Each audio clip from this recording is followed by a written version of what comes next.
सर्वप्रथम तो आप सब लोगों को नए साल के बधाई।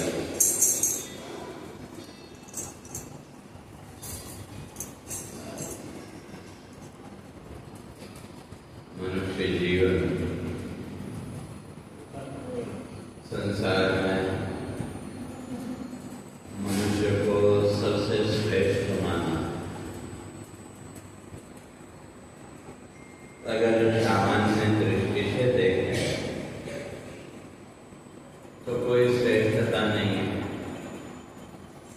ज्यादा जो भी संसार की जो व्यवस्था उसको देखें तो खाना पीना जीवन के जो भी भोग आदि हैं वो तो जैसे मनुष्य के जीवन में वैसे ही पशु पक्षियों के जीवन में भी स्थिति वही। तो विशेषता किस बात की है?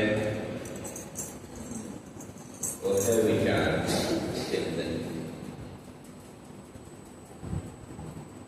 और चिंतन तो हम करते ही हैं, क्यों बिना विचार के तो जीवन में आगे नहीं बढ़। लेकिन सही विचार क्या होगा, या यूं कहें हमको जीवन में किस प्रकार से आगे बढ़ना चाहिए, जीवन में हमको क्या करना चाहिए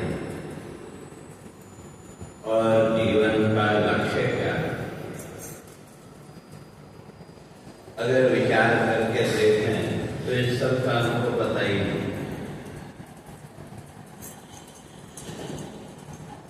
किसी ने भगवान शंकराचार्य से उनके जो शिष्य थे उनसे प्रश्न पूछा, उनके जब आखिरी समय था तो एक व्यक्ति को अपने जीवन को ऊपर उठाने के लिए क्या करना चाहिए, तो उसका उत्तर देते हुए भगवान शंकराचार्य ने 5 श्लोकों में तुम पहले तो 1000 श्लोकों में वही बात समझाई और सब लोगों को शॉर्टकट चाहिए।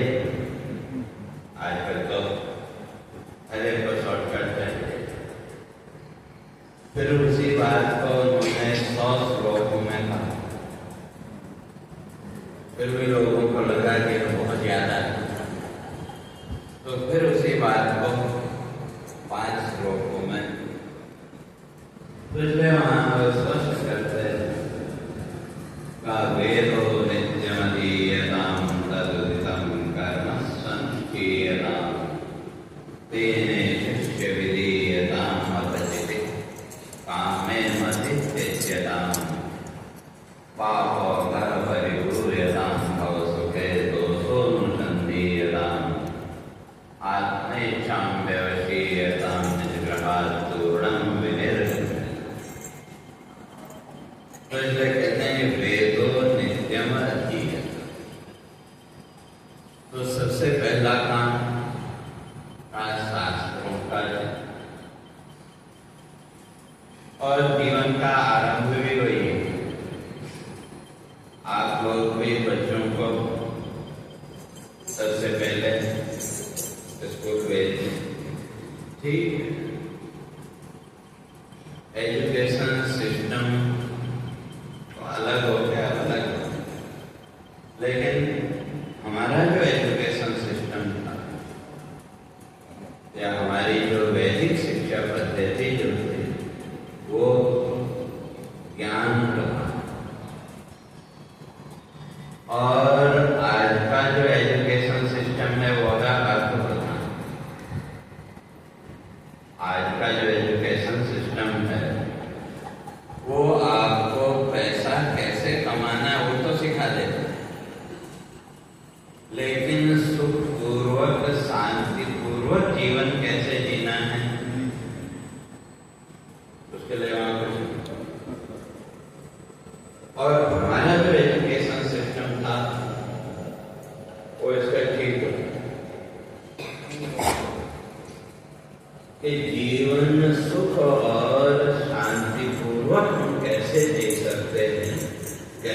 अपने जीवन को ऊपर उठा सकते हैं।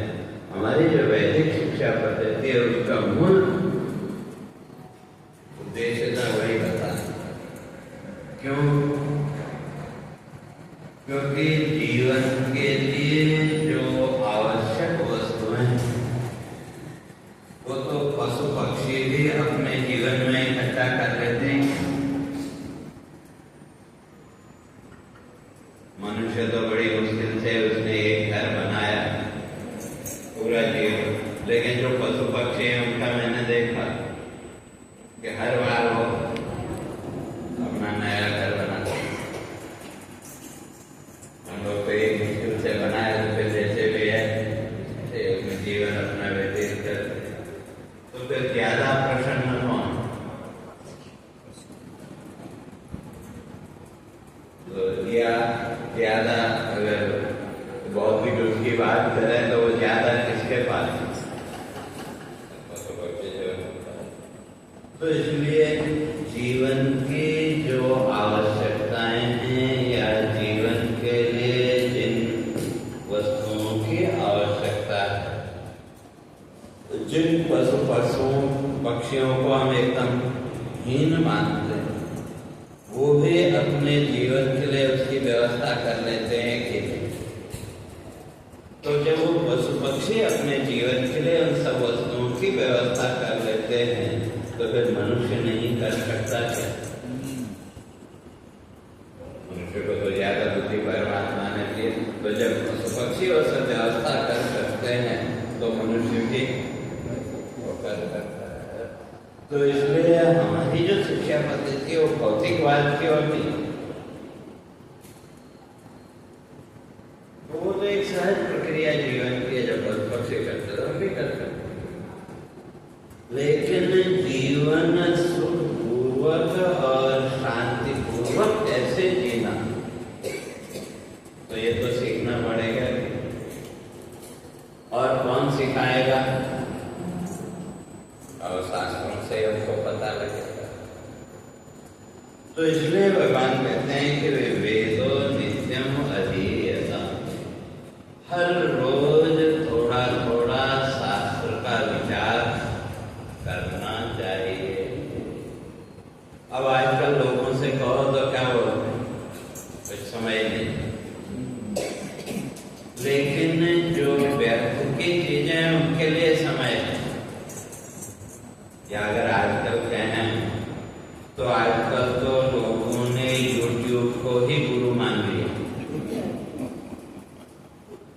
YouTube में जो उल्टी सीधी बातें आती हैं लोग उसी को क्या मान लेते हैं? वही सही। तो इसलिए शास्त्र का चिंतन जरूरी, थोड़ा समय निकालो। शास्त्र का चिंतन हर रोज करना चाहिए, चाहे वो भगवद गीता हो, रामायण हो, आदि जो भी हमारे ग्रंथ हैं, जो भी आपको अच्छा लगता उसका हर रोज विचार। तो जो शास्त्र है वो हमको फिर देता क्या है?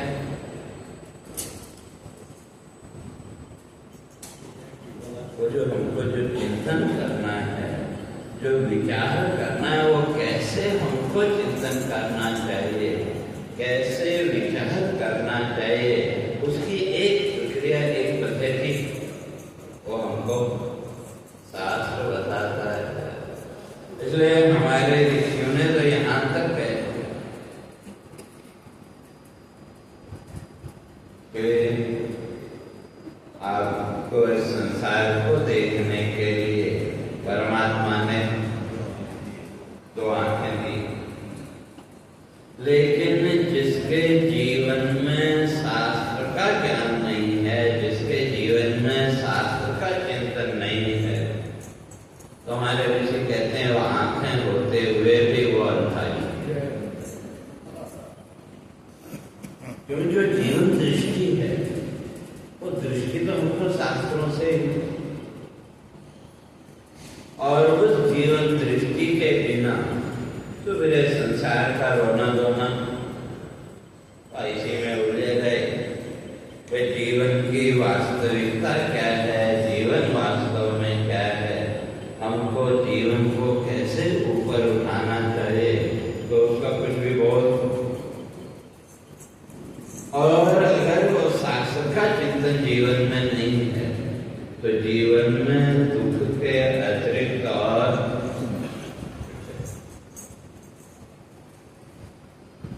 इसलिए जो शास्त्र है, पहली बात तो ये हमको क्या देता है, ये जीवन दृष्टि देता है। और दूसरी चीज, जिन बातों को, जिस रहस्य को हम इन इंद्रियों के माध्यम से नहीं जान सकते, शास्त्र हमको उसका ज्ञान कराता है। क्योंकि संसार का जितना भी ज्ञान है, उस ज्ञान का आधार हमारी ये 5 इंद्रियां।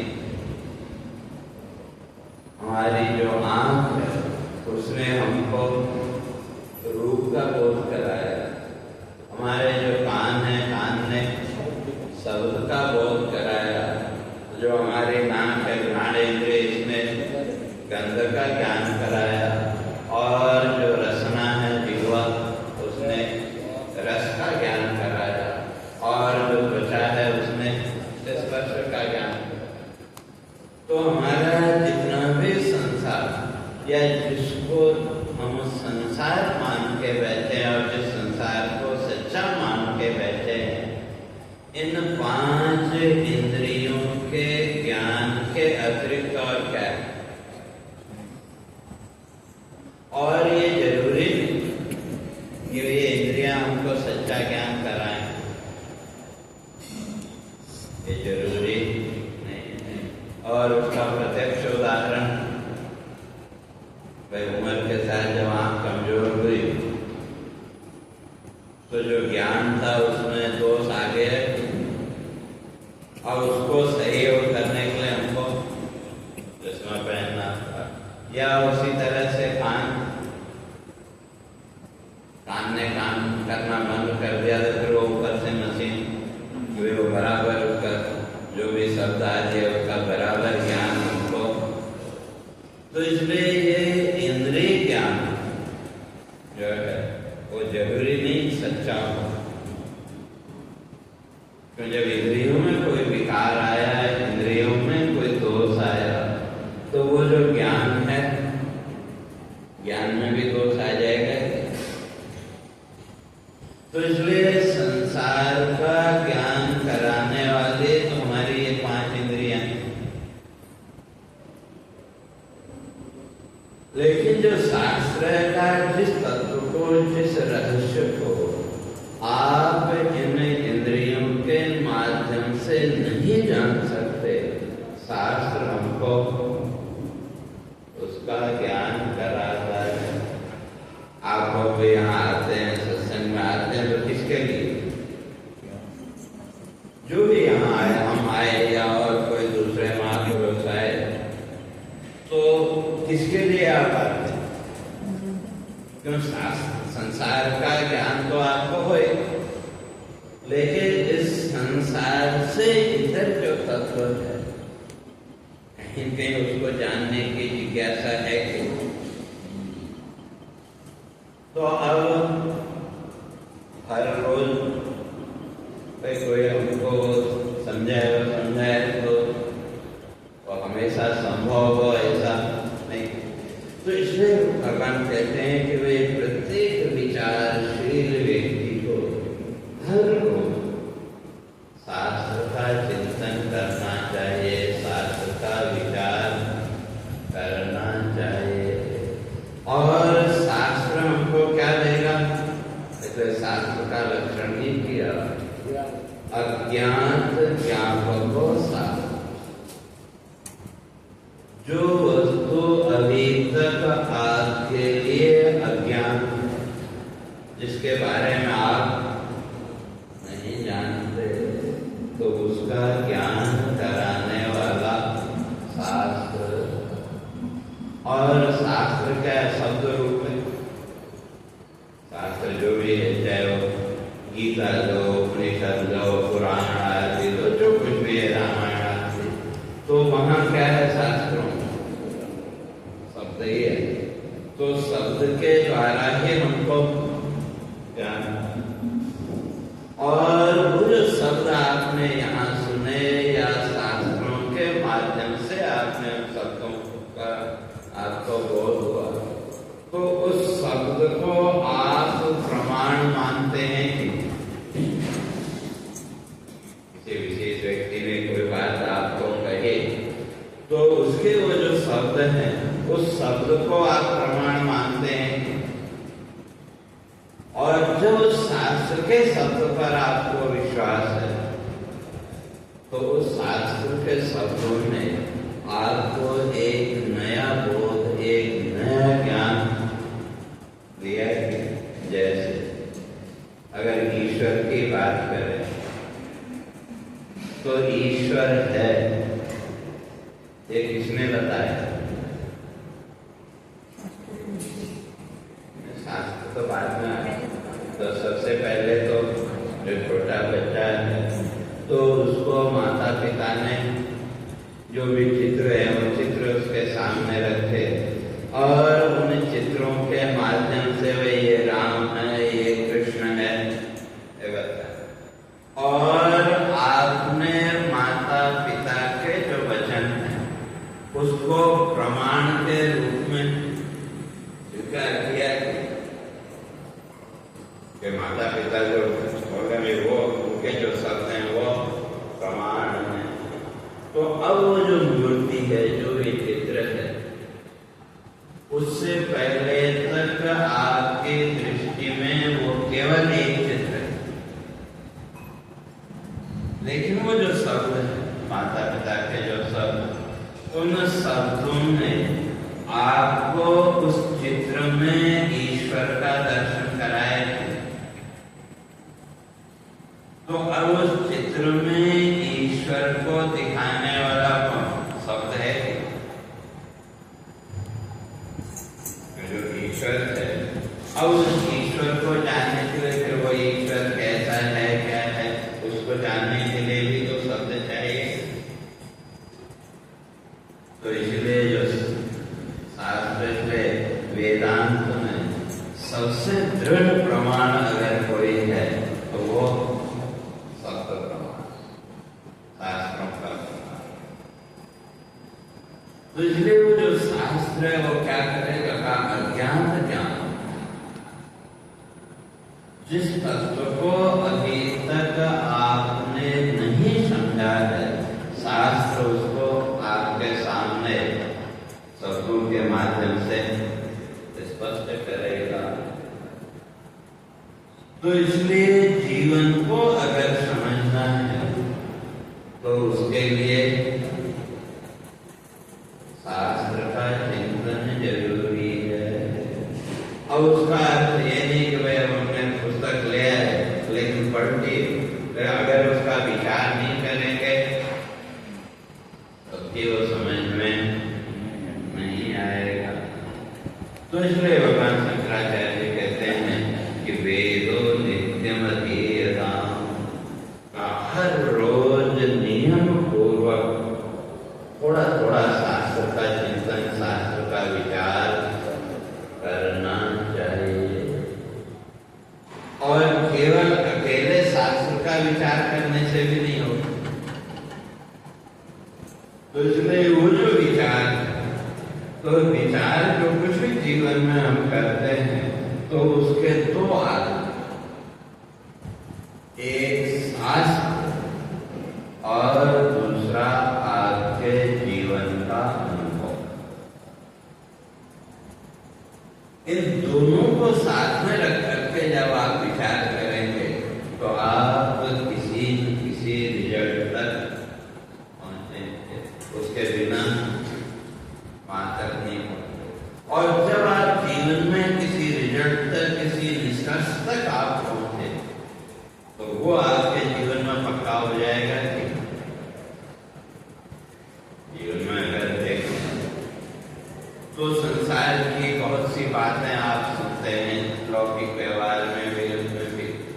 लेकिन सबसे बड़ा प्रमाण आप किसको मानते हैं? आपके जीवन का जो अनुभव,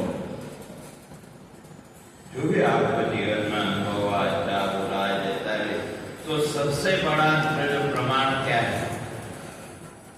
आपका जीवन का जो अनुभव है उसको आप प्रमाण मानते हैं। तो इसलिए हमारे ऋषि कहते हैं कि शास्त्र का विचार तो करो, लेकिन साथ में अपने अनुभव को भी उसके साथ रखो, तो उसका फल क्या होगा? जीवन में स्थिरता आएगी, दृढ़ता आएगी।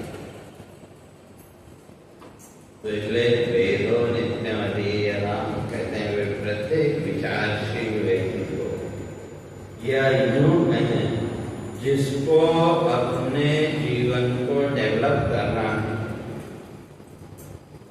तो बाकी तो संसार का लड़ाई झगड़ा, संसार का सुख दुख, ये तो एक प्रवाह है। वो प्रवाह आपके रोकने से न रुकने वाला और न आपके प्रयास करने से वो आगे बढ़ने वाला, वो तो अपनी रफ्तार से चलेगा। और हम लोगों ने आजकल जो जीवन की जो व्यवस्था उसको किसके साथ जोड़ दिया? जिसके पास जितना ज्यादा वैभव है हम उसको उतना बड़ा मानते हैं। और ये भी एक तरह का ज्ञान।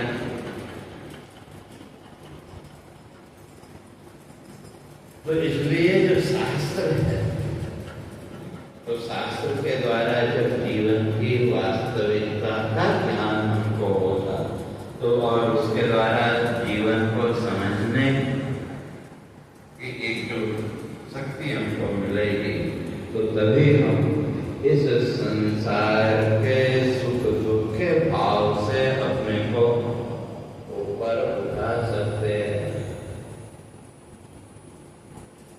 तो इसलिए नित्य शास्त्र का चिंतन करना चाहिए, विचार करना चाहिए। केवल वो गीता आदि के बात नहीं, चाहे वो सुखमणि हो या ग्रंथ, जो कोई भी शास्त्र, बातें सब में एक ही, लेकिन कहने का ढंग वो अलग अलग है, लेकिन बात तो एक ही कहती है। और सबका निचोड़ क्या है? फिर कई लोगों के मन में ये प्रश्न का भी, कितना शास्त्र का चिंतन करना है,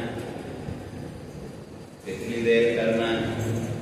तो इसलिए शिष्य ने गुरु से प्रश्न किया, कहा कि वे जो शास्त्रों का जो निचोड़ है वो क्या है? भगवान शंकराचार्य जी ने विवेक चूड़ामणि में अंत में स्पष्ट किया, श्लोकार्धेन प्रवक्ष्यामि यदुक्तं ग्रंथकोटिः ब्रह्म सत्यम जगत मिथ्या जीवो ब्रह्मैव नापरः। भगवान शंकराचार्य जी कहते हैं कि वे ग्रंथों में जो बात कही, असंख्य ग्रंथों में अलग अलग जन से जिस बात को कहा, मैं उसको आधे श्लोक में कह देता हूँ। तो क्या है कि ब्रह्म सत्यम जगत जीवो ब्रह्मैव नापरः। और उसी तरह से अगर भगवत गीता को देखें तो भगवत गीता भी भगवान ने आधे श्लोक में कह दी, लेकिन उतने से समझ में नहीं आता, तो फिर उसी पर विस्तार किया। तो इसलिए शास्त्रों का जो निचोड़ है वो क्या है? ब्रह्म सत्यम जगत मिथ्या। तो ये जो संसार है, ये सब संसार क्या है? मिथ्या। मिथ्या का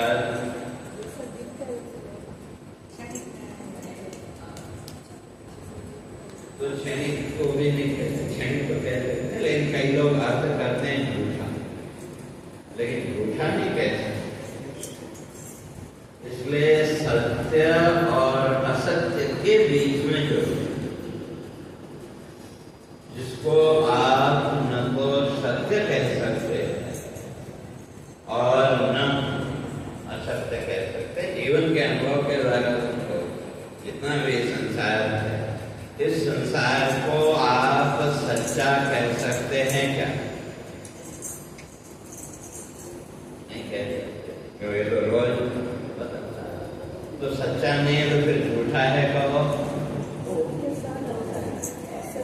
झूठा झूठा भी नहीं कह सकते, क्यों? व्यवहार काल में तो सच्चा लग रहा है कि भूख लगी और उसमें भोजन करो तो सच्चा लगता है कि? तो उसी तरह से जितना भी जीवन का व्यवहार, तो इसको आप सच्चा भी नहीं कह सकते और झूठा भी नहीं कह सकते, तो फिर क्या है? तब दोनों के बीच सपना भले ही कह लो, तो सत्य और असत्य के बीच में जो है, जिसको सच्चा भी नहीं कह सकते और झूठा भी नहीं कह सकते, तो इसलिए हमारे ऋषि ने शब्द प्रयोग किया मिथ्या, जिसको आप सच्चा भी नहीं कह सकते और झूठा भी नहीं कह सकते। तो क्या करें? दोनों से परे कुछ मानूंगा वो भी नहीं कह सकते। क्यों? क्योंकि जितना भी संसार है इसकी अपनी कोई सत्ता, एग्जिस्टेंस है ही, स्वतंत्र है। क्योंकि जितना भी संसार है किसके होने से? आपके होने से। क्योंकि अगर आपको अपने होने का ज्ञान न हो, मैं हूं, अगर ये ज्ञान न हो तो संसार का कोई भी ज्ञान संभव है क्या? संसार का हमारा जितना भी ज्ञान, सुबह से लेकर के शाम तक जिस संसार को हम सच्चा मान के बैठे हैं, तो सारा संसार ये इंद्रिय ज्ञान के अतिरिक्त और क्या है? लेकिन ये जितना भी ज्ञान है, इस ज्ञान से पहले आपको सेल्फ एक्जिस्टेंस का ज्ञान जरूरी है कि अगर मैं हूं ये ज्ञान न हो तो संसार का ज्ञान संभव है। और ये जितना भी संसार का ज्ञान है, जिस संसार भाव को सच्चा मान के बैठे हैं, तो जब आप रात को निद्रा में गए, स्लीप तक जब पहुंचे, तो ये सारा संसार गायब हो गया। लेकिन आपका जो सेल्फ एक्जिस्टेंस का भाव था वो तो तब भी है कि चलो वहां तक दृष्टि नहीं जाती, कोई बात नहीं, चलो अभी आप बहुत से लोग जाने वाले हैं कुंभ मेले, जो भी जाए। तो जब आप यहाँ से निकले, वहां पहुंचे प्रयाग में, तो यहाँ का संसार गायब हो जाएगा कि जो कुछ भी यहाँ का वो गायब हो जाएगा कि? लेकिन अब आजकल तो वो जेब में एक खिलौना ऐसा है जो गायब होने नहीं देते। लेकिन फिर तो जब आप एक जगह से दूसरी जगह, या आप यहाँ आए हैं अभी, तो इस समय आपका जो पीछे का संसार था वो गायब है। जो भी घर परिवार वो गायब हो गए, लेकिन आपको अपने होने का ज्ञान है, तो फिर मिथ्या क्या है? आपका स्वयं के होने का जो ज्ञान है वही असली ज्ञान है। बाकी तो सारा संसार का जितना भी ज्ञान है, ये अब चाहे इसको झूठा कहो या मिथ्या कहो, जो भी शब्द अच्छा लगता है, तो इसलिए भगवान कहते हैं कि वे ब्रह्म सत्य। तो फिर सत्य क्या है? ये दोनों आपके सामने हैं कि एक आपका स्वयं के होने का ज्ञान और दूसरी तरफ है संसार का ज्ञान। और संसार का ज्ञान तो इंद्रियों के साथ जुड़ा, लेकिन वो हर समय बदलता है। तो जो हर समय बदलता हो उसे आप सच्चा कहते हैं कि झूठा? कोई व्यक्ति है जो हर समय अपनी बात से बदलता रहे, तो उस पर आप भरोसा कितना करते हैं? उस पर आप भरोसा नहीं करते। लेकिन विडंबना ये है कि जीवन में हमने उसी पर भरोसा किया। जो संसार हर रोज बदल रहा है, हमारा भरोसा किस पर ज्यादा है? लेकिन जो हमेशा एक रूप है जिसमें कभी कोई परिवर्तन नहीं आया, उस पर हमारा भरोसा कितना है ही नहीं। जो आपका स्वयं के होने का जो ज्ञान है, जो आपका सेल्फ एग्जिस्टेंस का जो भाव है, उस पर आपको कितना भरोसा है? अगर विचार करके देखो तो है ही। तो हमने तो सारा हमारा भरोसा किस पर हमने रखा है? ये जो परिवर्तनशील रहता है। और इसी कारण से जीवन में दुख, जिस पर आपने विश्वास किया, भरोसा रखा, वो अगर आपको धोखा दे तो दुख होगा कि नहीं? तो संसार में जो भी दुख है, तो उस दुख का कारण भी क्या है? जो भरोसे के लायक था ही नहीं, हमने उसी पर भरोसा किया। तो इसलिए, लेकिन जो मिलते हैं उस पर हमने भरोसा नहीं किया। तो इसलिए जो शास्त्र हुए उनको यही बोलते हैं। तो उसी से कहते हैं कि आपने कह दिया कि वो परमात्मा कह लो या आत्मा कह लो, वही सत्य है, संसार झूठा है, का आपने कह दिया तो हमने सुना, ज्ञान हो गए, समझ में बात आई। फिर ये विचार किस लिए करना भाई? इसी बात। अब उसके लिए फिर इतने बड़े ग्रंथों का इतना वो अध्ययन किस लिए करना और कब तक करना? तो वहां उत्तर देते हैं कि कब तक शास्त्र का चिंतन करना चाहिए? तत्वावबोधना। जब तक वो तत्व आपकी पकड़ में ना आ जाए, तब तक निरंतर उसका विचार करना चाहिए। और जब वो तत्व पकड़ में आएगा, वो विचार अपने आप छूट जाएगा। जैसे कभी कोई जीवन में कोई प्रॉब्लम आ जाए, तो जब तक उसका कोई न कोई सॉल्यूशन आपको न मिल जाए, तब तक आप लगातार उसका विचार करते हैं। और जैसे ही कोई सॉल्यूशन आपको मिला, फिर उस विचार को छोड़ना पड़ता है कि अपने आप छूट जाता है? अपने आप छूट जाता है, उसको छोड़ना नहीं पड़ता। तो इसी तरह से अगर उस तत्व को जानने की, समझने की अगर इच्छा है, या सीधे सीधे कहें, अगर सही अर्थों में आप इस संसार के दुख भाव से अगर ऊपर उठना चाहते हैं, तो उसके लिए तो शास्त्र का चिंतन करना पड़ेगा। और कब तक? एक दिन, 2 दिन या 10 दिन से काम नहीं चलता। तो उसमें तो कंटिन्यूटी होनी चाहिए। क्यों? तो उसके लिए महर्षि पतंजलि ने स्पष्ट किया, सतु दीर्घकाल नैरंतर्य सत्कारा सेवितो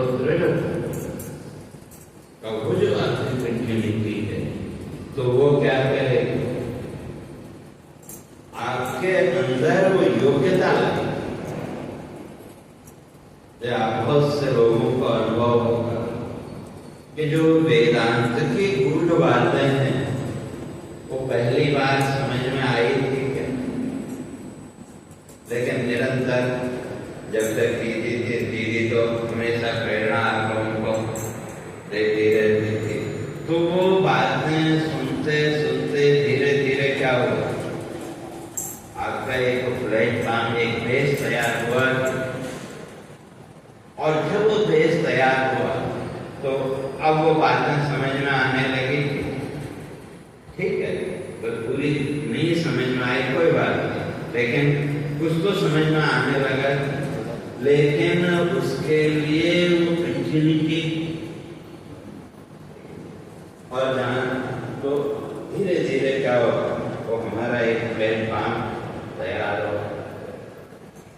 तो तब कई बात समझ में आए थे। और दूसरी सबसे महत्वपूर्ण बात ये है कि जब अध्यात्म या शास्त्रों की बात आती है तो लोग, मैंने कहा शास्त्र चिंतन करना चाहिए, कई लोग शुरू भी करते हैं और हफ्ते 10 दिन बाद ये तो कुछ समझ में नहीं आता। थोड़ा सा विचार करके देखो, एक जो बच्चा है उसको मास्टर्स तक पहुंचने में कितने साल लगे? 18-20 साल तो लग जाते हैं। और तब जाकर के थोड़ा कुछ उसकी समझ में आए। जिस किसी भी सब्जेक्ट पर वो कर रहा है तो वो पूरी तरह समझ गया ऐसा नहीं कह सकते, लेकिन तो उस एक टॉपिक को या एक सब्जेक्ट को समझने में उसको कितने वर्ष लगे? कम से कम 20 साल तो। और इतने सालों कंटिन्यूटी उसकी बनी रही थी। ठीक है, बीच में वैकेशन भी आया, सब कुछ आया, लेकिन फिर भी वो कंटिन्यूटी उसकी बनी रही थी। तब कहीं जाकर के 18-20 वर्षों के निरंतर अभ्यास के द्वारा तब थोड़ा कुछ समझ में आता है। तो फिर यह अध्यात्म विद्या एक दिन, 2 दिन या महीना, 2 महीने या साल, 2 साल में पकड़ में आएगा। जब आप वो निरंतर चिंतन शास्त्र का करेंगे तो धीरे धीरे वो समझ में आएगा। और जब वो समझ में आएगा, जब वो बात पकड़ में आएगी तो आपको अपने आप अंदर से उस आनंद की, वो प्रसन्नता की आपको अनुभूति होगी। और जिस प्रसन्नता की अनुभूति के सामने संसार का सारा सुख व्यक्त,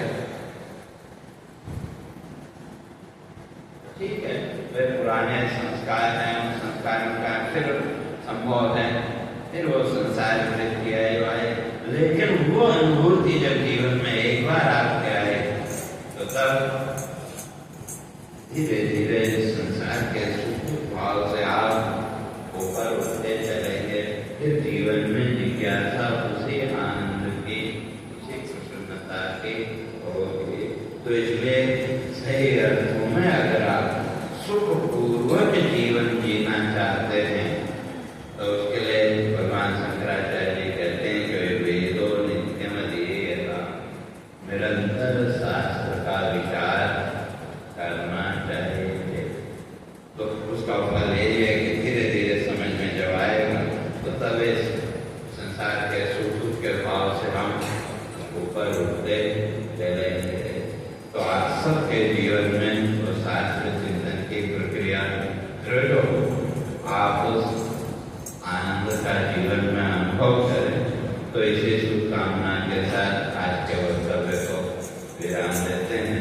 तो इसका अगला सेशन फिर अगले संडे तो इसलिए सीधे होकर चलते हैं।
और स्वामी जी के प्रवचन का तात्पर्य यही था, अगर संसार से दूर हटना है, क्योंकि वो तो माया है, दूर हटना है, अगर अपने को पहचानना है तो ग्रंथों का अध्ययन कीजिएगा। किसी न किसी दिन जरूर वो लगन, वो चाह पड़ जाएगी कि हम संसार से दूर होंगे और परमात्मा में, परमात्मा से हमारा मिलन होगा। आज का तात्पर्य संत का स्वामी जी के जोरदार